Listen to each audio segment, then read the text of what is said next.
In the face of the Jim Crow system, there were three main strategies that African American leaders adopted to try to make the best of this very, very difficult situation. They were represented by Booker T. Washington, W.E.B. Du Bois, and Marcus Garvey. Now, Washington was born a slave. He wrote a very famous book called Up from Slavery, and he took over really for Frederick Douglass as the most famous African American of his time. Douglass died in 1895, and that was the same year that Washington gave his famous speech in Atlanta, his Atlanta Exposition speech, explaining his philosophy.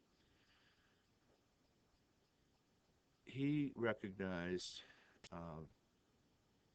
the direness of the situation in the South, and he believed that the only realistic response was to emphasize economic progress and not political action.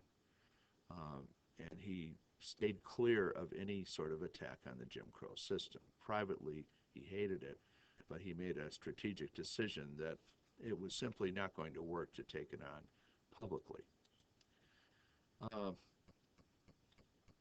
The Atlanta speech is memorable. It's one of the most famous speeches in American history. His recurring line was, "Cast down your bucket where you are. Look for economic improvement wherever you happen to be."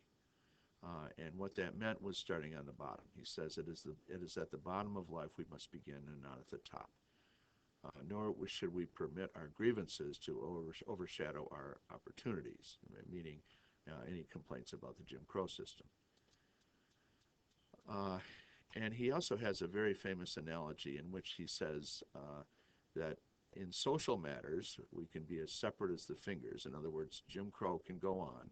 We won't push for integration in society. But when it comes to economic activity, we can be one as the hand.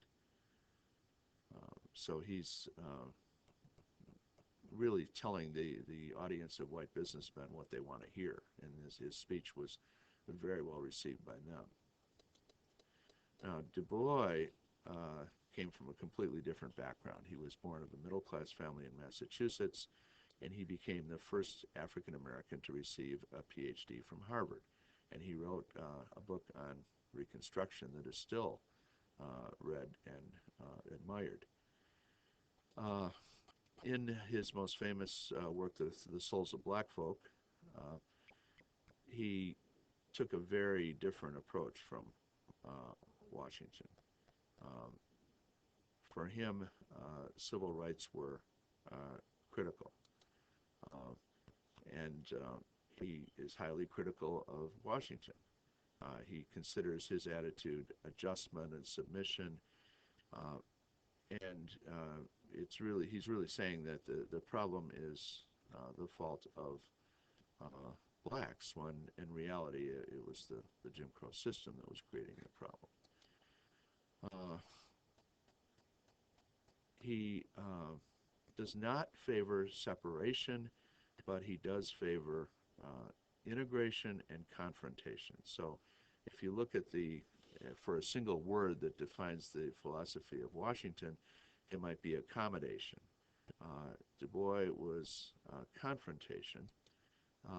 And he believed that the talented 10th, the best educated and most talented members of his community, would lead the way for all.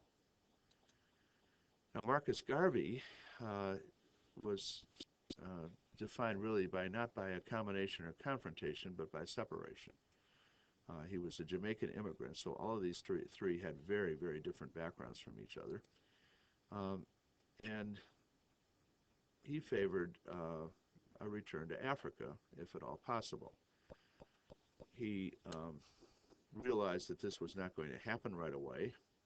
So as long as African Americans were going to be here, he favored that they should start their own businesses and be economically as separate from white society as possible.